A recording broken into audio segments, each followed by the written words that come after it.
8달째 아이를 뵌 몸, 처절한 배고픔에 산속 깊이 들어간 그날, 해나는 운명적인 선택을 앞두고 있었습니다. 바위 틈에서 죽어가던 호랑이 새끼 2마리를 발견한 순간 그녀의 등골은 서늘해졌습니다. 도망쳐야 했습니다. 하지만 새끼들의 애처로운 울음소리는 뱃속에서 발길질하는 자신의 아이의 심장 소리와 하나가 되었죠.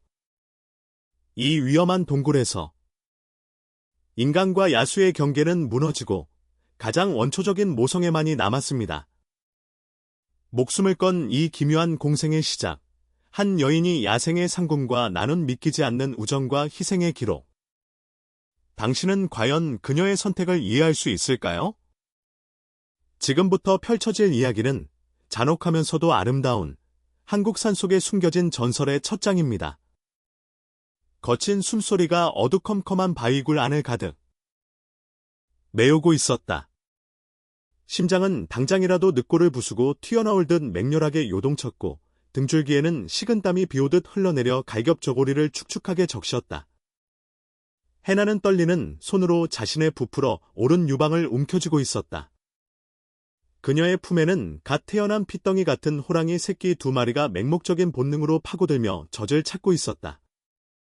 날카로운 유치가 연약한 살결을 스치 때마다 소름 끼치는 전율과 함께 날카로운 통증이 전신을 관통했다. 그러나 해나는 비명조차 지를 수 없었다.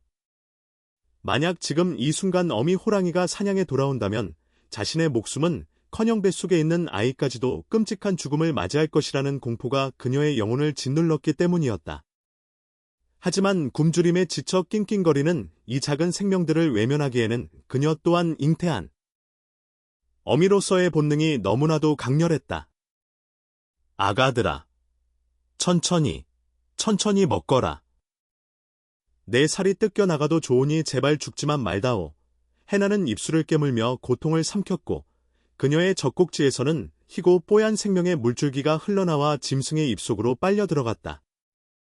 이 기이하고도 위태로운 수요는 억겁의 시간처럼 느껴졌다. 동굴 밖에서는 북풍 한 설이 몰아치며 나뭇가지를 세차게 흔들어 대고 있었고 그 소리는 마치 산신령이 노하여 울부짖는 소리처럼 들렸다.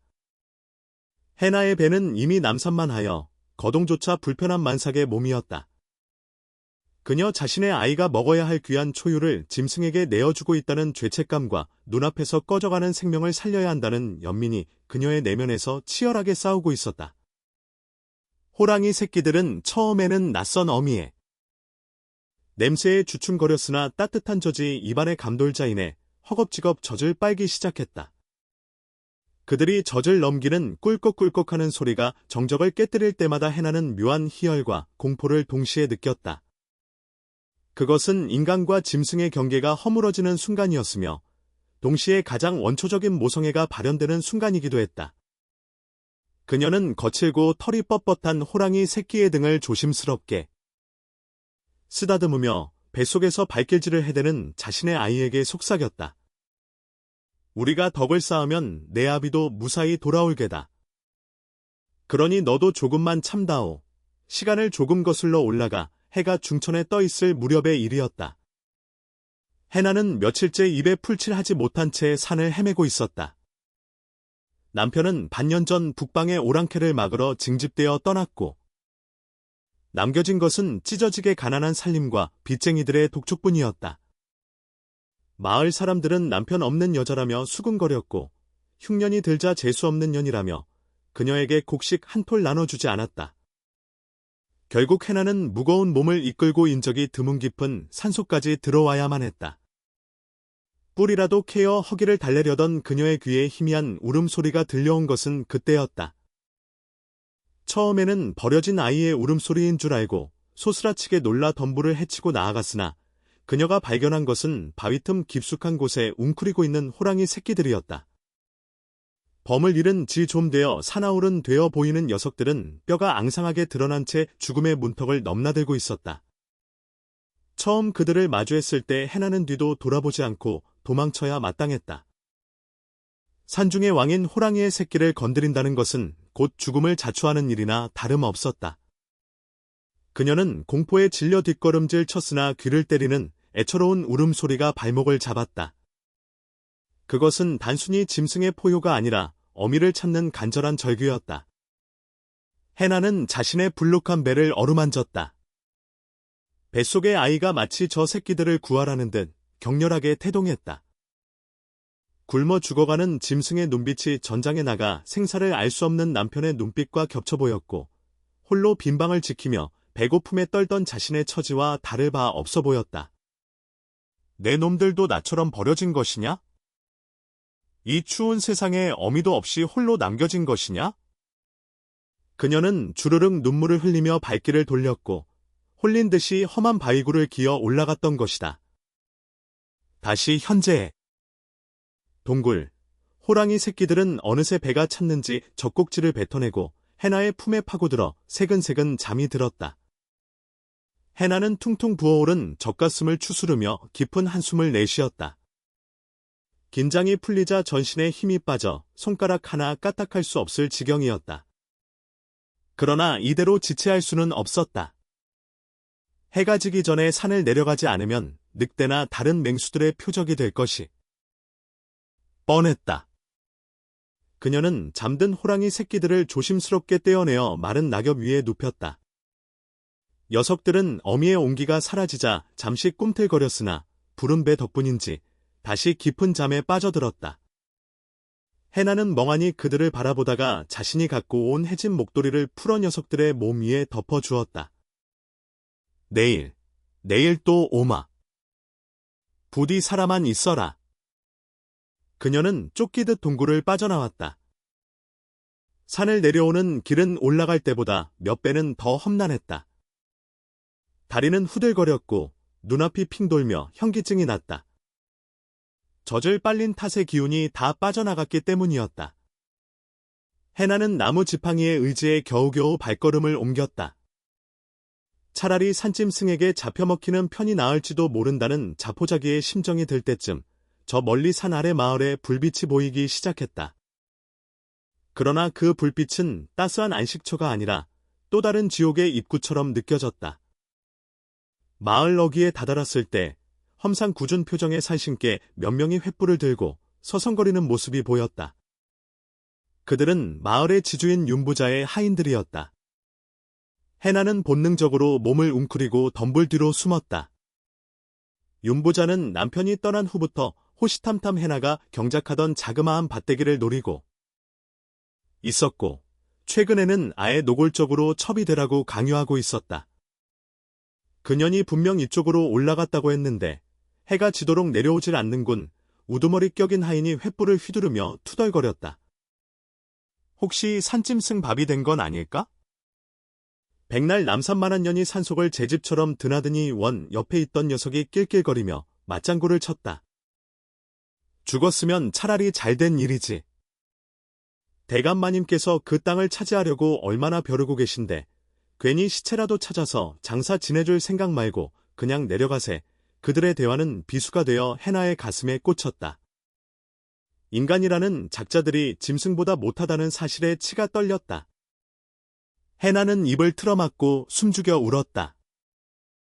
호랑이 새끼조차 젖을 주면 고마워할 줄 아는데? 같은 마을 사람들은 그녀의 불행을 빌고 있었다.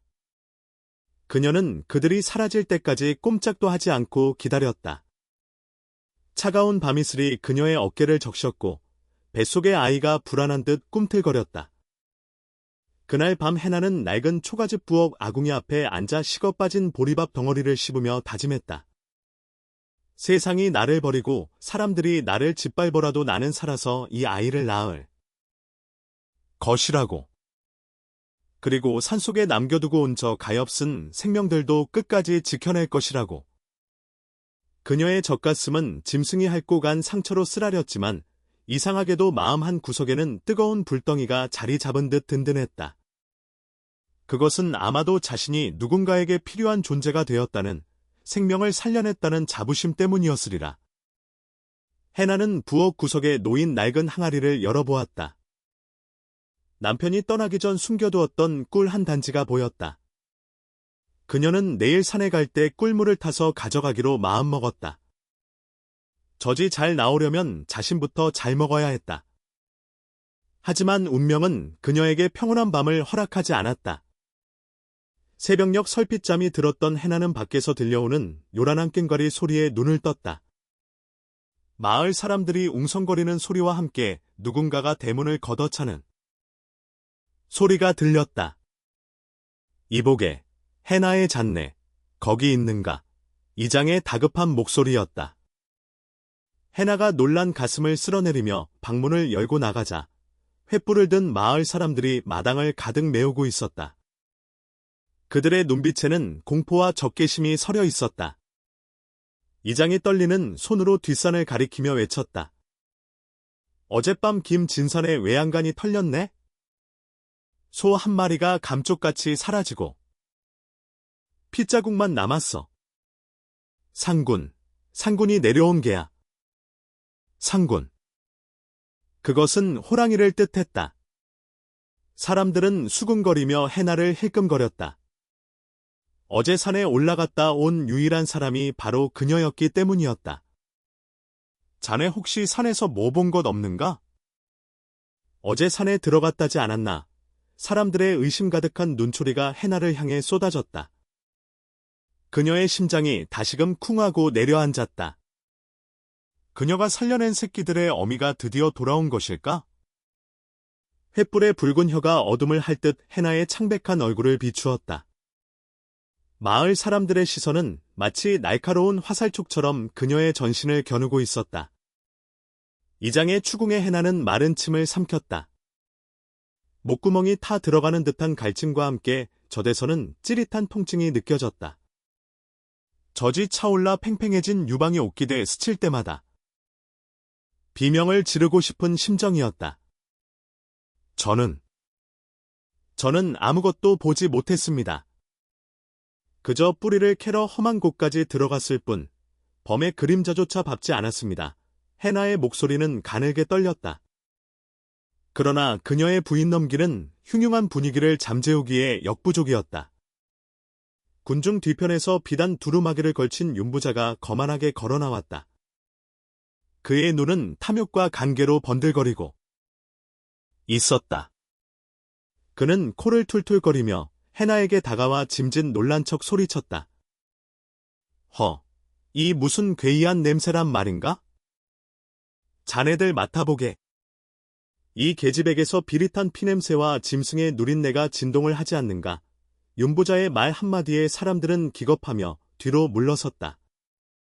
사실 해나에게서 나는 냄새는 며칠간 씻지 못한 땀냄새와 젖힌내뿐이었으나 공포에 질린 사람들의 코에는 이미 그녀가 피에 굶주린 요물처럼 느껴지고 있었다. 그러고 보니 눈빛도 예사롭지가 않아. 홀몸도 아닌 여자가 겁도 없이 산중을 헤매고 다닌 것부터가 수상찮어 누군가 수군거리기 시작했고 그 의심은 삽시간에 들불처럼 번져나갔다. 혹시 창기나 도깨비가 붙은 게 아닐까? 호랑이에게 잡아먹힌 귀신이 상군을 위해 또 다른 먹잇감을 찾으러 내려온 게야. 촌부들의 입에서 나온 말은 잔인하기 그지 없었다. 해나는 억울함에 입술을 깨물어 피가 맺혔다. 남편 없이 홀로 아이를 지키려 발버둥치는 자신을 위로해줄커녕 요물 취급하며 몰아세우는 인심이 야속했다.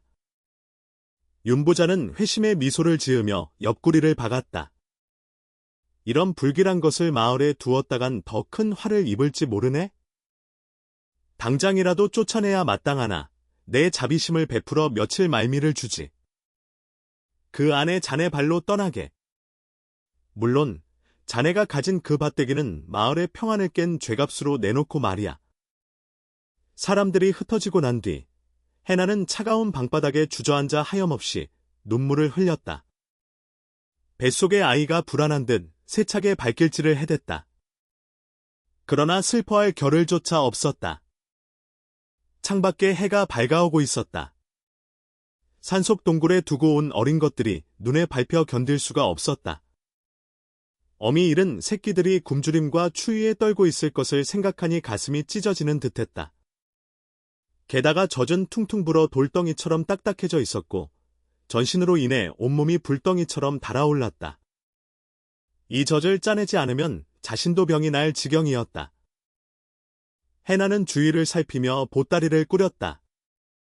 남편이 아끼던 무명천을 찢어 기저귀를 챙기고 부엌 구석에 숨겨두었던 꿀단지를 품에 안았다. 마을 사람들의 눈을 피해 산으로 가려면 험한 벼랑길을 타야만 했다. 살을 애는 듯한 삭풍이 몰아치는 산길은 지옥과도 같았다. 눈 덮인 바위는 미끄러웠고 가시던 불은 해나의 치맛자락을 잡아채며 놓아주지 않았다. 몇 번이나 미끄러져 무릎이 깨지고 손바닥이 찢어졌지만 그녀는 멈추지 않았다. 자신의 배를 감싸 안으며 뱃속의 아기에게 끊임없이 속삭였다. 아가야, 미안하다. 못난 어미를 만나 고생이 많구나. 하지만 저 불쌍한 것들을 외면하면 우리가 어찌 사람이라 할 수 있겠느냐? 거친 숨을 몰아쉬며 동굴 입구에 다다랐을 때 그녀는 심장이 멎는 줄 알았다. 동굴이 쥐 죽은 듯 고요했기 때문이었다. 혹시 밤새 얼어 죽은 것은 아닐까? 아니면 다른 짐승이 물어간 것은 아닐까? 해나는 떨리는 손으로 덮어두었던 목도리를 걷어냈다. 다행히도 두 마리의 호랑이 새끼들은 서로의 체온에 의지해 웅크린 채 잠들어 있었다. 인기척을 느낀 녀석들이 부스스 눈을 뜨고 해나를 바라보았다. 하루 만에 보는 것인데도 녀석들의 눈망울에는 반가움이 서려 있는 듯했다. 살아 있었구나. 장하다. 장해. 해나가 털썩 주저앉아 옷을 풀자 새끼들은 기다렸다는 듯이 달려들어 젖을 찾았다. 어제보다 더 강한 힘으로 젖을 빠는 녀석들의 생명력이 해나의 몸으로 전해져 왔다. 찌릿하던 통증은 이내 묘한 안도감으로 바뀌었다. 꿀꺽거리는 목넘김 소리가 동굴 안에 울려 퍼질 때마다 해나는 자신의 생명이 깎여 나가는 동시에 새로운 생명이 피어나는 기적을 체험했다. 그녀는 품에 챙겨온 꿀을 손가락에 찍어 새끼들의 입가에 발라주었다. 달콤한 맛에 혀를 날름거리는 모습이 영락없는 집고양이 같았다. 많이 먹고 어서 자거라. 그래야 너희 어미를 찾으러 가지. 해나는 앙상한 새끼의 등을 쓰다듬으며 중얼거렸다. 어미 호랑이는 여전히 돌아오지 않고 있었다.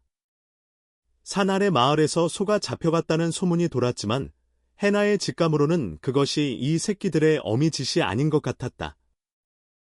어미가 살아있다면 새끼들을 이토록 방치할 리가 없었다. 분명 무슨 병고가 생긴 것이 틀림없었다. 그 시각 마을 아래 윤부자의 기와집 사랑방에서는 은밀하고도 사악한 모의가 진행되고 있었다. 윤부자는 곰방대를 물고 연신 뻐끔거리며 하인들을 닥달했다. 그래, 그년이 오늘도 산으로 올라갔다는 말이지. 얼굴에 칼자국이 난 사냥꾼 출신의 하인이 머리를 조아렸다. 예, 나올이 새벽같이 뒷산 벼랑길로 올라가는 것을 제가 똑똑히 보았습니다. 보따리까지 싸들고 가는 꼴이 아주 가관이었습니다. 윤부자의 눈이 가늘어졌다. 젖먹이도 없는 년이 저 집으로 힘들어한다는 소문이 돌더구나. 게다가 상군이 출몰한 위험한 산속을 제 집 드나들 듯하다니. 필시 산속에 내통하는 무언가가 있는 게야. 그는 탁자를 내리치며 음흉한 웃음을 흘렸다. 잘 되었다. 이참에 소문을 더 크게 내거라. 그년이 상군과 교접하여 괴물을 잉태했다고 말이다. 마을 사람들의 공포심을 자극하면 제발로 나가지. 앙코는 못 베길 게다. 그리고 윤부자는 목소리를 낮추며 사냥꾼에게 귀속말을 건넸다. 내일은 자네가 포수들을 좀 모아오게. 그년이 산에서 무엇을 하는지 뒤를 밟아보자고. 만약 호랑이 새끼라도 키우고 있다면 그 가죽은 내 것이고 그녀는 관가에 넘겨 능지처참을 당하게 될 테니. 해나가 산에서 내려왔을 때 마을의 분위기는 어제와는 판이하게 달라져 있었다. 우물가에 모여있던 아낙네들은 해나가 나타나자 황급히 자리를 피했고 아이들은 돌을 던지며 마녀다, 호랑이 마누라다 라고 놀려댔다. 해나가 물을 얻으려 이웃집 대문을 두드렸지만 돌아오는 것은 소금 세례와 욕설뿐이었다. 재수 없는 년, 섞어지지 못해. 내년 때문에 우리 소가 죽었어. 닫힌 대문 앞에서 해나는 망부석처럼 서 있었다. 굶주림보다 더 고통스러운 것은 사람들의 멸시와 고립이었다. 그녀는 짐승을 살리기 위해 자신의 젖을 내어주고 있었지만 사람들은 그녀를 짐승보다 못한 존재로 취급하고 있었다. 이 아이러니한 상황 속에서 해나의 마음 속에는 오기가 생겨났다. 그래, 너희들이 나를 버린다면 나도 너희를 의지하지 않겠다. 내 힘으로, 내 방식대로 살아남을 것이다. 그날 밤, 해나는 헛간을 뒤져 녹슨 낫을 찾아냈다. 그리고 남편이 남기고 간 낡은 도포를 꺼내 수선하기 시작했다. 배는 점점 불러와 숨쉬기조차 힘들었지만 그녀의 손놀림은 멈추지 않았다.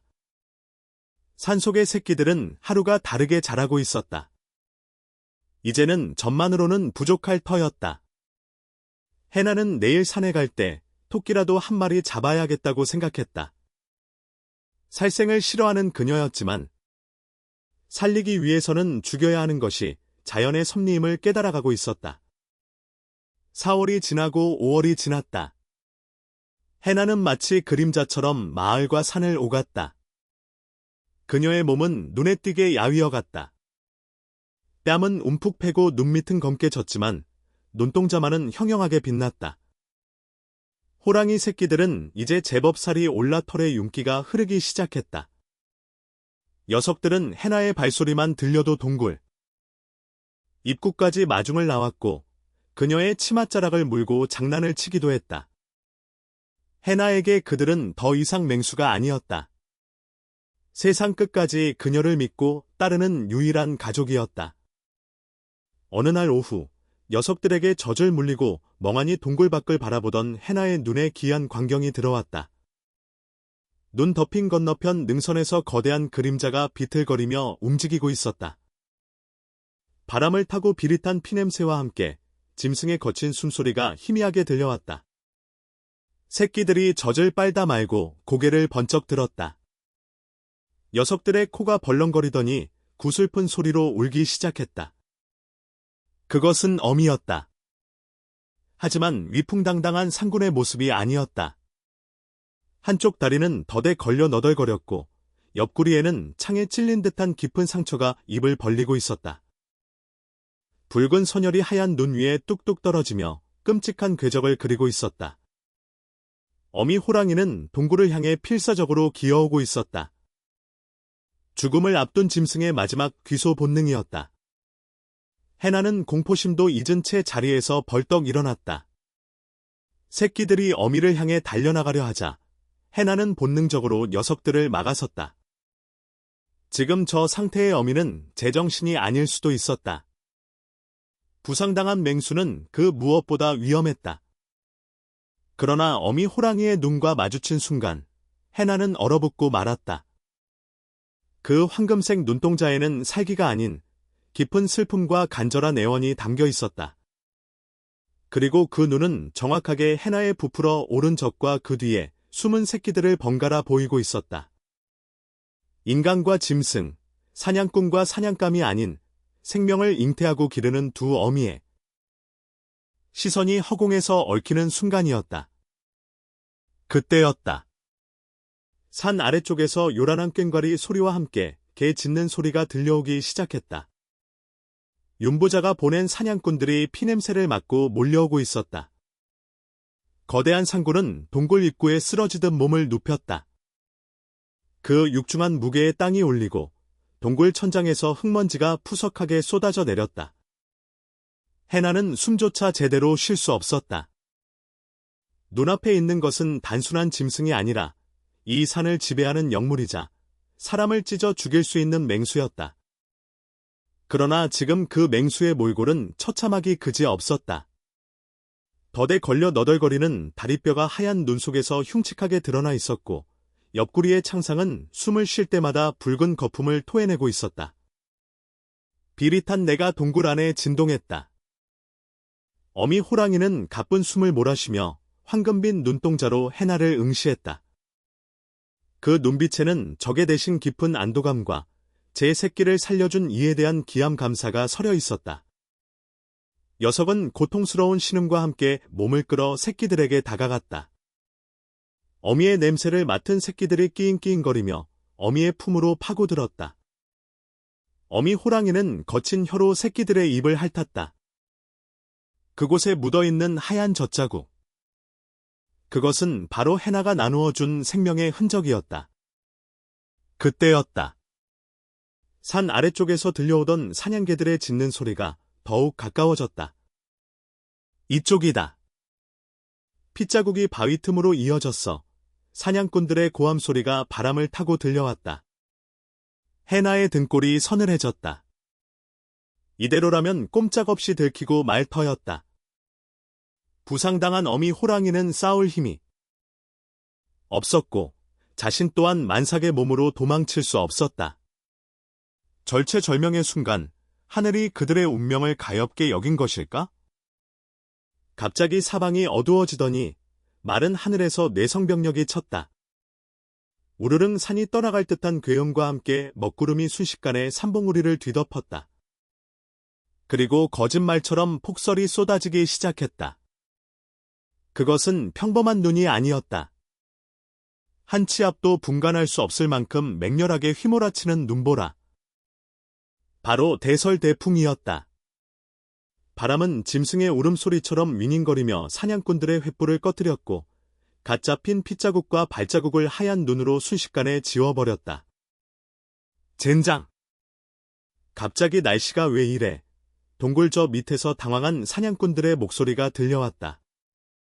앞이 보이지 않아. 이러다간 우리가 얼어 죽겠어. 일단 철수해. 산신령이 노한 게 틀림없어. 개들이 낑낑거리며 꼬리를 내렸고 사람들의 발소리는 점차 멀어져 갔다. 해나는 그제야 참고 있던 숨을 토해냈다. 다리가 풀려 바닥에 주저앉았다. 그러나 안도감도 잠시 뱃속에서 무언가가 툭하고 끊어지는 소리가 들렸다. 이어 뜨거운 액체가 다리 사이로 와락 쏟아져 내렸다. 양수가 터진 것이었다. 극심한 공포와 긴장이 산통을 앞당긴 것이다. 해나의 얼굴이 사색이 되었다. 안 돼, 지금은 안 돼. 그녀는 배를 움켜쥐고 신음했다. 하지만 배를 쥐어짜는 듯한 통증은 파도처럼 밀려와 그녀의 의식을 갉아먹기 시작했다. 차가운 바위굴, 도와줄 사람 하나 없는 고립된 공간에서 해산이 시작된 것이다. 밖에서는 눈보라가 더욱 거세게 몰아쳐 동굴 입구마저 하얗게 막아버릴 기세였다. 냉기가 동굴 안으로 스며들어 뼈마디를 실리게 했다. 해나는 본능적으로 몸을 웅크렸다. 어머니, 여보. 고통의 탄식이 입 밖으로 터져 나왔다. 허리가 끊어질 듯한 아픔에 그녀는 바닥에 흙을 손톱이 빠지도록 긁어댔다. 식은땀이 비오듯 흘러내려 추위와 맞물려 그녀의 체온을 급격히 떨어뜨렸다. 이대로 가다간 아이를 낳기도 전에 얼어 죽거나 기력이 다해 죽을 수도 있었다. 눈앞이 가물거리고 정신이 혼미해지는 와중에 그녀는 누군가가 자신의 곁으로 다가오는 것을 느꼈다. 거대하고 따뜻한 무언가가 그녀의 등 뒤를 감싸 안았다. 그것은 바로 어미 호랑이였다. 부상당한 어미 호랑이는 자신의 고통을 참아내며 피 흘리는 몸을 이끌고 해나의 등 뒤로 다가와 군사를 틀었다. 짐승의 높은 체온이 해나의 차가운 등을 덮어주기 시작했다. 호랑이는 거친 숨을 몰아쉬면서도 마치 자신도 함께 아이를 낳는 듯 낮은 울음소리로 해나의 고통에 화답했다. 그르릉, 그르릉. 그 소리는 기악에도 자장가처럼 들렸고 해나에게 알 수 없는 용기를 불어넣어 주었다. 새끼 호랑이들도 어미의 뜻을 알았는지 해나의 발치와 배 주변에 옹기종기 모여들어 체온을 나누었다. 짐승과 사람이 서로의 온기에 의지의 생과 사의 경계를 넘는 기막힌 광경이었다. 해나는 흐릿해지는 의식 속에서 호랑이의 털을 움켜쥐었다. 도와다오. 제발 내 아이를 살려다오. 고통의 시간은 영원처럼 이어졌다. 해나는 수십 번 기절했다 깨어나기를 반복했다. 그때마다 어미 호랑이는 거친 혀로 해나의 뺨과 손을 핥아 그녀를 깨웠다. 정신을 잃지 말라는 무언의 신호였다. 밖은 이미 칠흑 같은 어둠에 잠겼고 오직 휘몰아치는 바람 소리만이 세상의 끝임을 알리고 있었다. 해나는 마지막 힘을 짜내어 아랫배에 힘을 주었다. 입술이 터지고 어금니가 부서질 듯 꽉 깨물었다. 아하, 처절한 비명과 함께 묵직한 무언가가 몸 밖으로 빠져나가는 느낌이 들었다. 동시에 동굴 밖에서는 천지를 뒤흔드는 천둥 소리가 울려 퍼졌다. 그리고 잠시 후 응애, 응애 하는 간절하지만 힘찬 울음소리가 동굴 안을 가득 메웠다. 해나는 떨리는 손으로 피덩이 같은 아이를 받아 안았다. 산의 아이였다. 탯줄을 끊을 가위조차 없었지만 어미 호랑이가 다가와 날카로운 앞니로 조심스럽게 탯줄을 끊어주었다. 그리고는 양수에 젖은 아이의 몸을 혀로 핥아 닦아주기 시작했다. 마치 자신의 새끼를 돌보듯 정성스러운 몸짓이었다. 가시 같은 혀의 감촉에 아이가 칭얼거리자 해나는 급히 아이를 품에 안고 젖을 물렸다. 호랑이 새끼들에게 나누어 주었던 그 젖줄이 이제야 비로소 제 주인을 찾아 들어갔다. 아이가 젖을 빨기 시작하자 해나의 몸에 다시금 따스한 기운이 퍼져나갔다. 그녀는 눈물을 흘리며 아이의 이마에 입을 맞추었다. 고맙다. 살아주어서 고맙다. 그녀의 시선이 어미 호랑이와 마주쳤다. 호랑이는 지친 기색이 역력했지만 그 눈빛만은 그윽하고 평온했다. 해나는 호랑이의 목을 끌어안고 오열했다. 짐승이라 천대받던 존재가 사람들에게 버림받은 자신과 아이를 살려낸 것이다.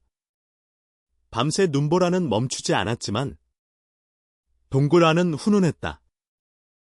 어미 호랑이는 자신의 상처에서 흐르는 피를 멈추지 못한 채 점점 쇠약해져 갔지만 해나와 아이를 감싸는 자세를 풀지 않았다. 해나는 자신의 저고리를 찢어 호랑이의 상처를 동여주었다. 미물이라도 은혜를 아는데 사람이 되어 어찌 모르겠니?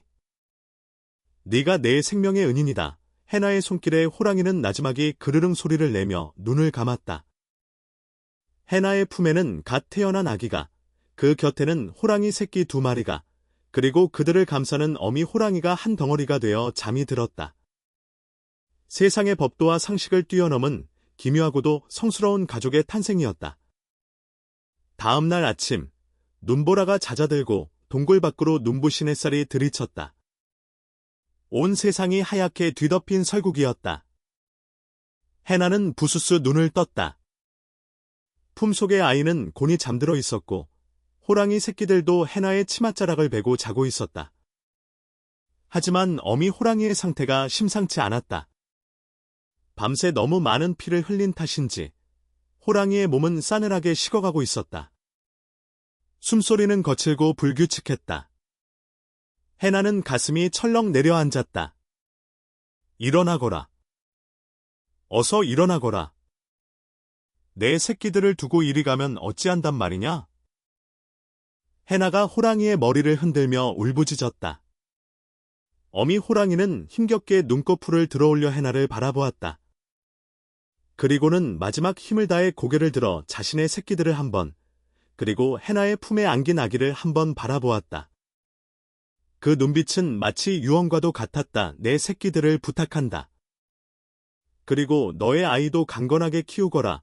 어미 호랑이는 굵은 눈물을 한 방울 뚝 흘리더니 긴 숨을 내쉬고는 고개를 떨구었다. 상군의 영혼이 육신을 떠나 산으로 돌아가는 순간이었다. 동굴 안에는 정적만이 감돌았다. 해나는 어미 호랑이의 죽음을 끌어안고 목 놓아 통곡했다. 그녀의 울음소리는 메아리가 되어 눈 덮인 산속으로 퍼져나갔다. 호랑이 새끼들도 어미의 죽음을 알았는지 어미의 차가운 코에 얼굴을 비비며 구슬프게 울어댔다.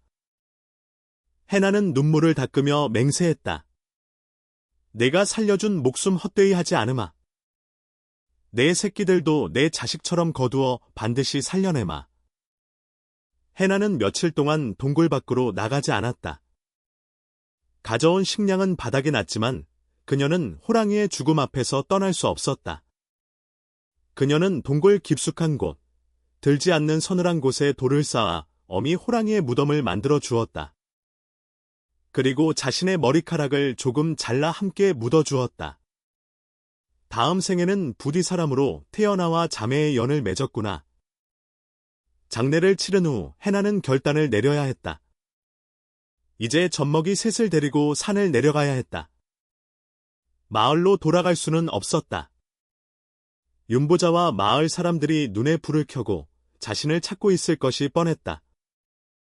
게다가 호랑이 새끼들까지 데리고 마을로 가는 것은 자살 행위나 다름없었다. 그녀는 산 너머 깊은 골짜기에 있는 버려진 화전민 터를 떠올렸다. 그곳이라면 사람들의 눈을 피해 숨어 지낼 수 있을지도 몰랐다. 해나는 강보에 싼 아기를 등에 업고 양팔에는 호랑이 새끼 2마리를 안았다.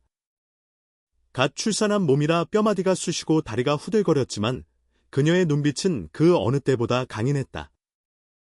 그녀는 어미 호랑이의 무덤을 향해 마지막 절을 올렸다. 상고님, 굽어 살펴 주소서. 우리 네 식구 살아서 훗날을 도모할 수 있게 지켜주소서. 해나가 동굴 밖으로 발을 내디자 쌓인 눈 위로 새로운 발자국이 찍혔다. 그것은 한 여인의 발자국이 아니라 험난한 운명에 맞서는 위대한 어머니의 첫걸음이었다. 그러나 그녀가 모르는 사실이 하나 있었다. 윤보자가 고용한 끈질긴 사냥꾼들이 폭설이 멈추자마자 다시 산을 오르기 시작했다는 것을. 그리고 그들의 손에는 짐승을 잡는 창뿐만 아니라 화승총까지 들려있다는 것을. 눈 덮인 산은 고요하다 못해 적막했다. 그 적막을 깨는 것은 오직 해나의 거친 숨소리와 눈을 밟는 포드득 소리뿐이었다. 해나는 산짐승처럼 네 발로 기어가다시피 하며 가파른 능선을 오르고 있었다.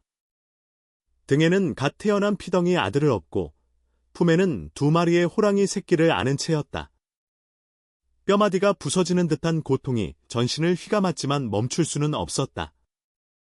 등 뒤에서 들려오는 사냥개들의 짖는 소리가 점점 가까워지고 있었기 때문이었다. 그것은 마치 지옥의 사자들이 영혼을 거두러 오는 소리처럼 들렸다.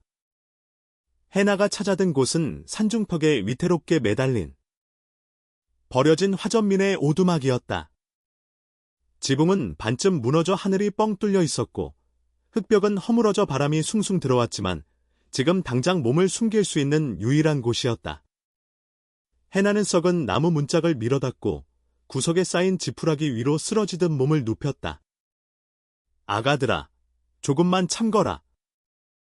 여기서 잠시 숨을 돌리고 다시 가자구나. 해나는 덜덜 떨리는 손으로 강보를 풀었다. 아기는 배고픔에 지쳐 칭얼거렸고 호랑이 새끼들도 어미 잃은 슬픔과 허기짐에 낑낑거렸다. 해나는 저고리를 풀어헤쳤다. 찬바람에 살을 에이지만 부풀어 오른 젖에서는 여전히 따뜻한 생명의 물줄기가 흘러나왔다. 그녀는 왼쪽 젖은 아들에게, 오른쪽 젖은 호랑이 새끼들에게 번갈아 물리며 눈물을 삼켰다. 이 젖을 먹고 힘을 내거라. 살아야 한다. 무슨 일이 있어도 살아야 해.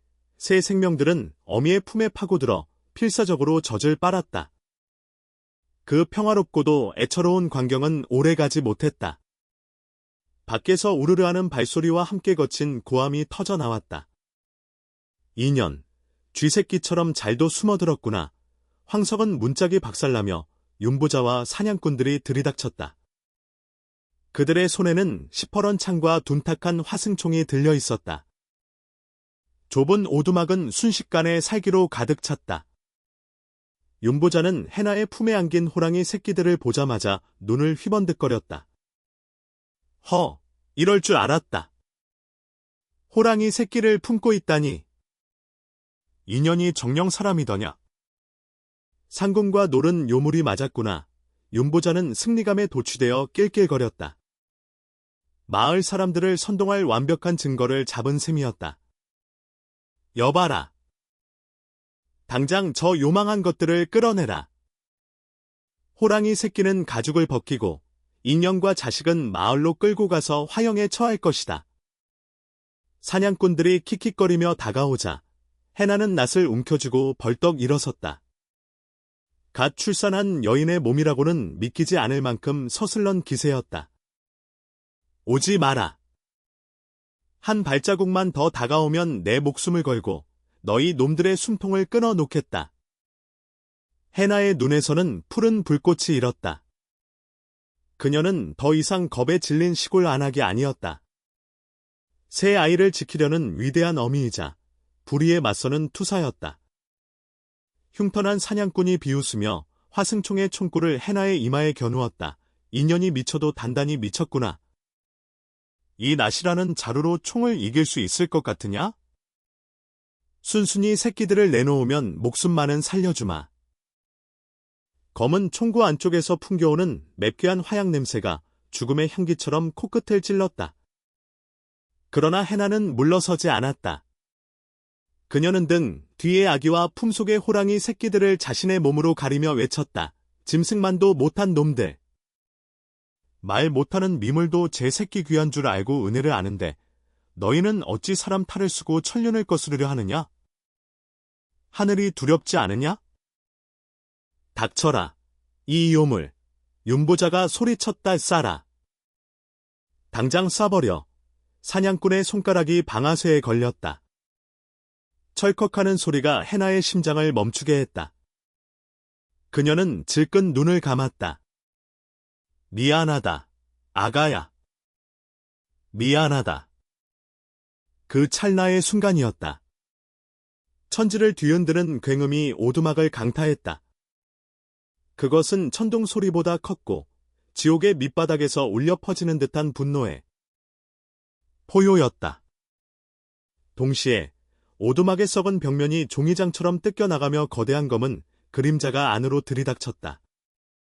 집채만한 덩치, 도깨비불처럼 이글거리는 황금빛 눈동자, 그리고 대검처럼 날카로운 송곳니? 그것은 죽은 암호랑이의 짝이자 이 산의 진정한 지배자인 수호랑이, 상군이었다. 상군은 자신의 짝을 잃은 슬픔과 위협받는 새끼들의 냄새를 맡고 미친 듯이 산을 내려온 것이었다. 으아! 상군이다. 의악한 사냥꾼들은 비명을 지르며 혼비백산했다. 총을 든 사냥꾼이 당황하여 방아쇠를 당겼다. 탕! 요란한 총성과 함께 뿌연 연기가 피어올랐다. 그러나 탄화는 호랑이의 두꺼운 가죽을 뚫지 못하고 튕겨나갔다. 격분한 호랑이는 앞발을 휘둘러 사냥꾼을 내리쳤다. 끄악!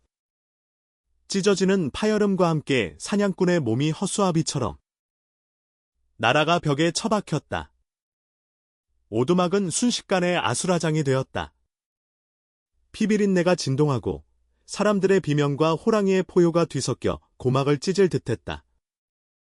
윤보자는 다리가 풀려 바닥에 주저앉아 오줌을 지렸다. 살려주겠네. 내가 잘못했네? 제발. 상군은 윤보자를 향해 천천히 다가갔다. 그 위압감에 윤보자는 숨조차 쉴 수 없었다.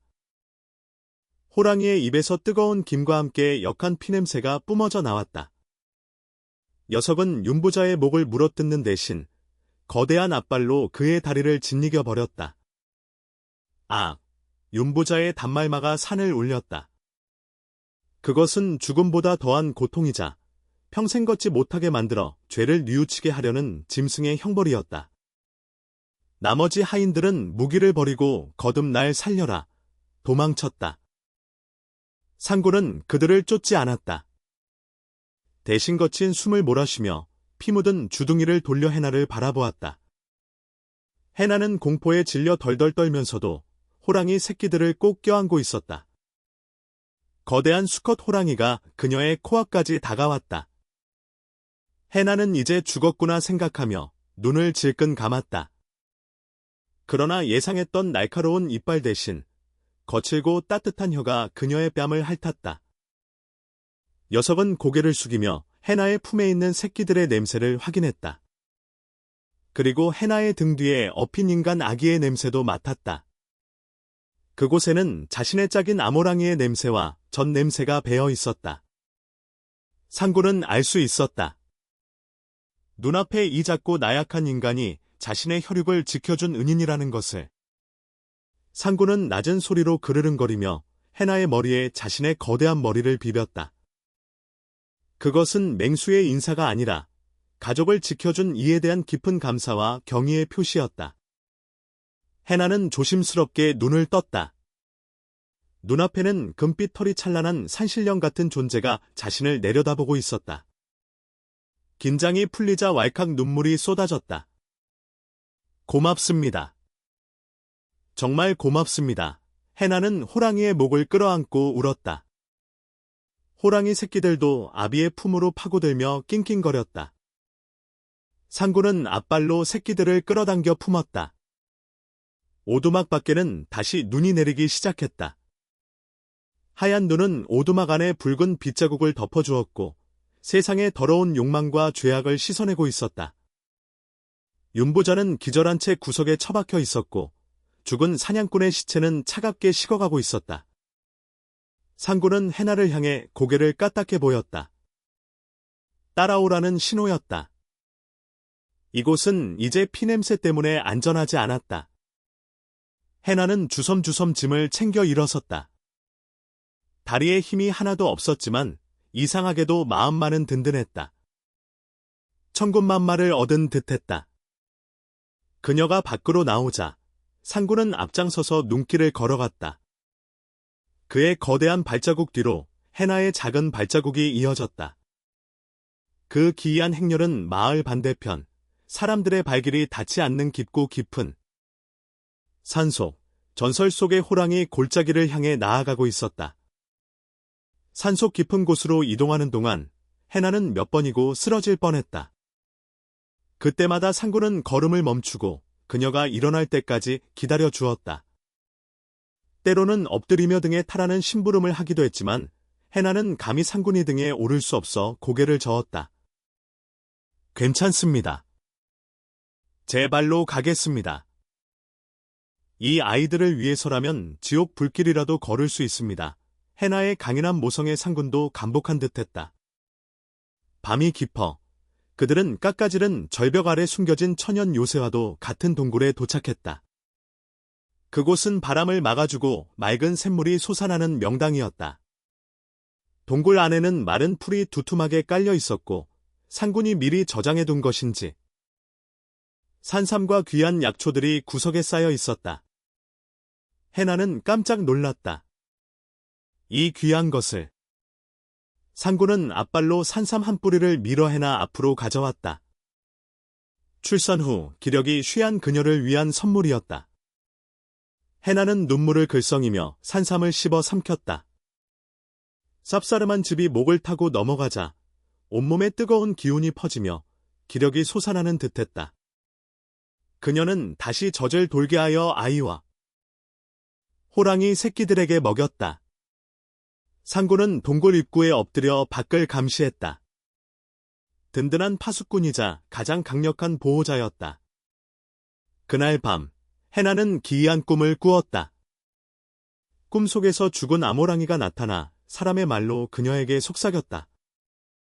내 아이들을 거두어 주어 고맙소. 내 지아비가 그대와 그대의 아이를 끝까지 지킬 것이요. 부디 행복하게 사시오. 아모랑이는 환한 빗속으로 사라졌고 해나는 미소를 지으며 잠에서 깼다. 아침 햇살이 동굴 안을 비추고 있었다. 상구는 사냥을 나갔는지 보이지 않았지만 동굴 앞에는 갓 잡은 산토끼와 꿩이 놓여 있었다. 해나는 짐승이 차려준 아침상을 보며 쓴웃음을 지었지만 가슴 한 구석은 벅차 올랐다. 인간 세상에서 버림받은 그녀였지만 이곳 자연 속에서는 그 누구보다 귀한 대접을 받고 있었다. 한편 마을은 발칵 뒤집혔다. 윤보자가 반병신이 되어 하인들에게 엎혀내려오고 사냥꾼이 끔찍한 시체로 발견되자 공포가 마을을 집어삼켰다. 산신령이 노했다. 해나 그년이 산신령의 며느리가 된 게야 사람들은 두려움에 떨며 해나의 이름조차 입에 올리기를 꺼려했다. 윤보자는 다리가 썩어 들어가는 고통 속에서 매일 밤 악몽에 시달리며 비명을 질러댔다. 호랑이다. 호랑이가 온다. 잘못했다. 내 땅을 다 가져가라. 그의 탐욕이 부른 처참한 말로였다. 세월은 유수와 같이 흘렀다. 동굴에서의 삶은 녹록지 않았지만 해나에게는 가장 평화로운 시절이었다. 그녀의 아들 강한은 호랑이 형제들과 뒹굴며 무럭무럭 자랐다. 강한이 걸음마를 뗄 때 호랑이들은 곁에서 보폭을 맞춰주었고 강한이 옹알이를 할 때 호랑이들은 그르릉 소리로 대꾸해 주었다. 아이는 인간의 언어보다 짐승의 언어를 먼저 배웠고 두려움보다는 용맹함을 먼저 익혔다. 상구는 강한에게 사냥하는 법과 산을 타는 법을 가르쳤고 해나는 그들에게 인간의 도리와 따뜻한 마음을 가르쳤다. 어느덧 겨울이 지나고 꽃피는 봄사월이 돌아왔다. 호랑이 새끼들은 이제 제법 맹수의 태가 나는 중호랑이로 자라났고 강한도 포동포동한 어린아이가 되었다. 해나는 이제 떠날 때가 되었음을 직감했다. 아이를 언제까지나 산속에서 짐승처럼 키울 수는 없는 노릇이었다. 게다가 남편이 돌아올지도 모른다는 희망이 그녀를 기다리고 있었다. 해나가 짐을 꾸리던 날, 상구는 말없이 그녀의 곁을 지켰다. 녀석은 알고 있었다. 인간은 인간의 세상으로 돌아가야 한다는 것을. 상구는 동굴 깊숙한 곳에서 무언가를 물어왔다. 그것은 흙이 묻은 낡은 비단 주머니였다. 해나가 주머니를 열어보니 놀랍게도 그 안에는 천년을 묵었다는 전설의 동자삼 한 뿌리와 주먹만한 금덩이가 들어있었다. 아마도 옛날 신선이 숨겨두었다가 비명횡사한 것을 상군이 발견해둔 모양이었다. 이것을 저에게 주시는 겁니까? 해나가 떨리는 목소리로 물었다. 상군은 고개를 끄덕이며 해나의 손등을 핥았다. 그것은 세상으로 나가는 딸에게 주는 아비의 혼수이자 생명의 은인에게 바치는 보온의 징표였다. 해나는 상군의 목을 끌어안고 하염없이 눈물을 흘렸다. 잊지 않겠습니다. 죽는 날까지 이 은혜를 잊지 않겠습니다. 호랑이 형제들도 섭섭한 듯 강한의 옷자락을 물고 늘어졌다. 강한은 호랑이 형제들의 목을 꼭 안고 어흥 하며 작별 인사를 했다. 그렇게 해나는 호랑이 가족의 배웅을 받으며 산을 내려왔다. 그녀가 마을 어귀에 나타났을 때 사람들은 기겁을 하며 길을 터 주었다. 그녀의 곁에는 집채만한 호랑이 3마리가 호위무사처럼 따르고 있었기 때문이었다. 해나가 마을을 빠져나가 큰 길로 접어들자 상군과 호랑이 형제들은 더 이상 따라오지 않고 바위 위에 올라서 그녀의 뒷모습을 지켜보았다. 해나가 뒤를 돌아보며 손을 흔들자 상군이 하늘을 향해 길게 포효했다. 어흥, 그 소리는 이별의 슬픔이 아니라 앞날의 축복을 비는 장엄한 송가 같았다. 세월의 수레바퀴는 멈추지 않고 굴러 어느덧 강한이 변한다는 10년의 세월이 2번이나 흘렀다. 한양 도성의 북쪽에는 장터 한편에는 호산당이라는 현판이 걸린 번듯한 약재상이 자리 잡고 있었다. 그곳의 주인은 희끗해진 머리카락을 단정하게 빗어 넘긴 중년의 여인 해나였다. 그녀는 상군이 내어준 천년 묵은 산삼과 금덩이를 헛되이 쓰지 않았다. 그녀는 금을 팔아 마련한 돈으로 가난하고 병든 이들을 위해 약을 지어 주었고 오갈 데 없는 이들을 거두어 먹였다. 사람들은 그녀를 살아있는 보살이라 칭송했으나 그녀의 눈빛은 늘 먼 북쪽 하늘을 향해 있었다. 죽은 줄 알았던 남편 김준우가 돌아오기만을 기다리는 간절한 기다림이었다. 그녀의 곁에는 장성한 아들 강한이 든든한 버팀목이 되어주고 있었다. 강한은 떡 벌어진 어깨와 우람한 체격을 지닌 한장부로 자라났다. 그의 눈매는 날카로우면서도 깊이가 있었고 걸음걸이에는 호랑이의 위엄이 서려 있어 감히 범접할 수 없는 기운을 풍겼다. 어느 늦가을 해질녘 호산당의 문을 두드리는 이가 있었다. 남루한 옷차림에 한쪽 다리를 저는 늙은 거지였다. 점원은 그를 쫓아내려 했으나 장부를 정리하던 해나가 급히 뛰어나와 점원을 말렸다. 누구든 배고픈 이는 먹여보내는 것이 이곳의 법도다. 어서 들어오시게 하라. 거지는 떨리는 손으로 해나가 내어준 국밥 그릇을 비웠다. 그리고는 쉰 목소리로 입을 열었다. 혹시 고향이 저 아래 산골 마을 아니시오? 진우라는 사내를 아시오? 해나의 손에서 국자 그릇이 쨍그랑하고 떨어졌다. 바닥에 흩어진 파편보다 더 산산조각 난 그녀의 심장이 다시 뛰기 시작했다. 거지가 고개를 들어 해나를 바라보았다. 풍파에 찌들어 주름진 얼굴이었지만 그 눈빛만은 잊을 수 없는 남편의 것이었다. 여보, 정녕 당신이여. 두 사람은 서로를 부둥켜 안고 통곡했다. 전쟁터에서 포로가 되어 오랑캐 땅으로 끌려갔다가 10수년 만에 목숨을 걸고 탈출하여 고향으로 돌아온 남편이었다. 마을은 폐허가 되었고 아내는 사라졌다는 소식에 절망하며 전국을 떠돌다 호랑이의 전설을 듣고 이곳까지 찾아온 것이었다. 가족의 재회는 눈물겨웠다. 강아는 처음 보는 아버지에게 큰 절을 올렸다. 김진우는 호랑이 젖을 먹고 자랐다는 아들의 늠름한 모습을 보며 감격에 겨워 말을 잇지 못했다. 내 비록 헛된 세월을 보냈으나 하늘이 나를 버리지 않아 이토록 훌륭한 아들과 지엄이를 다시 보게 되었구나. 그날 밤 호산당의 불은 꺼지지 않았다. 해나는 남편에게 그간의 기이한 사연을 밤새 들려주었다. 상군의 은혜, 호랑이 형제들과의 동거, 그리고 그들이 준 선물로 일군 지금의 삶까지. 이야기를 듣는 내내 김진우는 놀라움과 고마움의 눈시울을 붉혔다. 짐승이 사람보다 낫다는 옛말이 그렇지 않소. 그들이 내 처자식을 살렸으니 내 남은 생은 그 은혜를 갚으며 살리다. 이듬해 나라의 경사가 났다. 조정에서 무과를 실시하여 인재를 뽑는다는 방이 붙은 것이다. 강하는 아버지와 어머니의 격려 속에 시험에 응시했다. 시험장에 들어선 강한의 무예는 타의 추종을 불허했다. 그가 활을 쏘면 백발백중이었고 창을 휘두르면 바람을 가르는 소리가 호랑이의 포효와 같았다. 특히 기마술과 힘을 겨루는 시합에서는 적수가 없었다. 마치 산속을 누비던 야생의 본능이 되살아난 듯했다.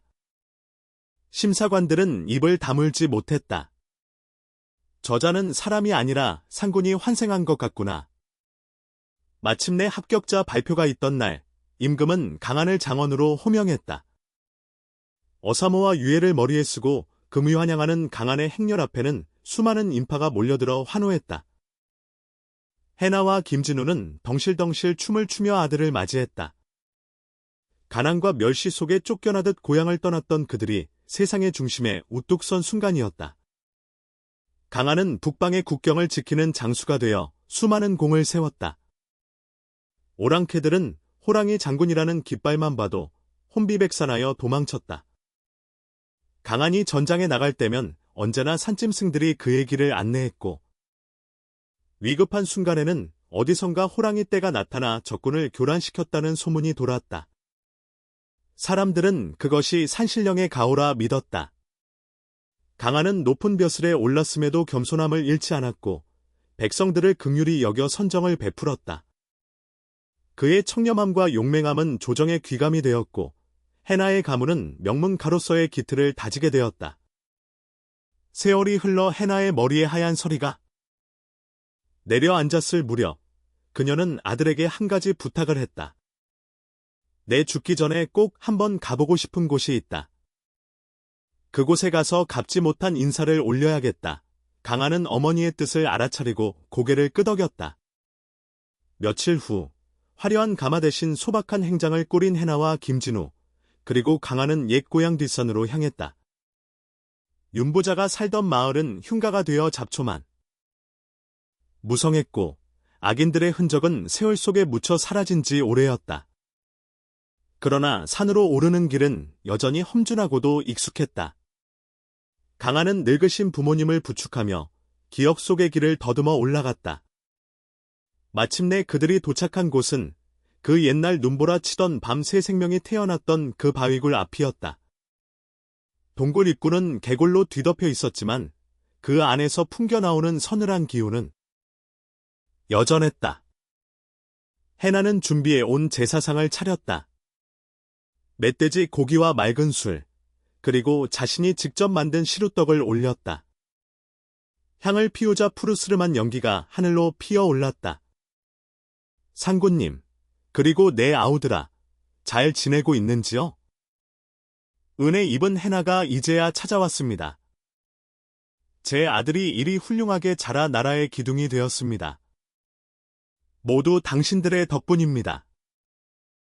해나는 눈물을 흘리며 큰 절을 올렸다. 김진우와 강한도 그 옆에 나란히 엎드려 절을 했다. 제사를 마치고 술잔을 기울일 때였다. 갑자기 숲속에 새들이 날아오르고 사방이 고요해졌다. 바람이 멈추고 공기의 흐름이 바뀌었다. 강한이 본능적으로 고개를 돌려 산등성을 바라보았다. 오셨습니다. 저 멀리 깎아지른 절벽 끝바위 위에 거대한 그림자가 서 있었다. 햇살을 등지고 서 있어 역광으로 빛나는 그 실루엣은 산 그 자체처럼 거대했다. 그리고 그 옆에는 그보다 조금 작지만 늠름한 호랑이 2마리가 호위하듯 서 있었다. 그들은 상군의 핏줄을 이어받은 후손들이거나 혹은 신선이 된 그들 자신일지도 몰랐다. 황금빛 눈동자가 세 사람을 내려다보았다. 그 시선에는 맹수의 살기 대신 오랜 벗을 대하는 따스함과 깊은 회한이 담겨 있었다. 해나는 비틀거리며 일어나 그들을 향해 손을 뻗었다. 보고 싶었습니다. 부디 평안하십시오. 바위 위의 호랑이들은 마치 대답이라도 하듯 길게 울부짖었다. 어흥으르릉, 그 소리는 산맥을 타고 넘실대며 온 세상에 울려 퍼졌다. 메아리가 잦아들 무렵 그들은 신기루처럼 사라지고 없었다. 오직 바람에 흔들리는 나뭇가지와 은은한 산삼의 향기만이 그들이 다녀갔음을 증명하고 있었다. 산을 내려오는 길, 해나는 남편의 손을 꼭 잡으며 말했다. 여보, 이제 여한이 없어요. 짐승도 은혜를 갚는데 사람이 어찌 그보다 못하게 살 수 있겠어요. 우리 남은 생도 부끄럽지 않게 살다가 저들 곁으로 갑시다. 김진우는 아내의 손을 마주잡으며 고개를 끄덕였다. 강한은 앞장서서 걸으며 부모님의 대화를 묵묵히 들었다. 그의 가슴 속에는 천군만마보다 더 든든한 호랑이의 기상이 살아 숨쉬고 있었다. 그 후로도 오랫동안 사람들은 그 산을 호모산이라 불렀다. 호랑이에게 젖을 먹인 어머니의 산이라는 뜻이었다. 전설은 입에서 입으로 전해져 공경에 처한 짐승을 구하면 반드시 복을 받는다는 교훈으로 남았다. 험한 산길을 지나는 나그네들은 호랑이를 만나도 두려워하지 않고 해나의 이야기를 하며 예를 갖추면 호랑이가 길을 비켜준다고 믿었다. 해나가 세상을 떠나던 날, 맑은 하늘에서 하얀 눈이 펑펑 쏟아졌다고 한다. 사람들은 상군이 그녀를 마중 나온 것이라며 하늘을 향해 합장했다. 그녀의 무덤가에는 해마다 이름 모를 야생화들이 만발했고 가끔 밤이면 호랑이들이 내려와 무덤을 지키고 간다는 소문이 돌았다. 인간과 짐승의 경계를 넘어선 사랑과 신의. 그것은 천년의 세월이 흘러도 변치 않는 아름다운 약속으로 이 땅에 영원히 새겨졌다.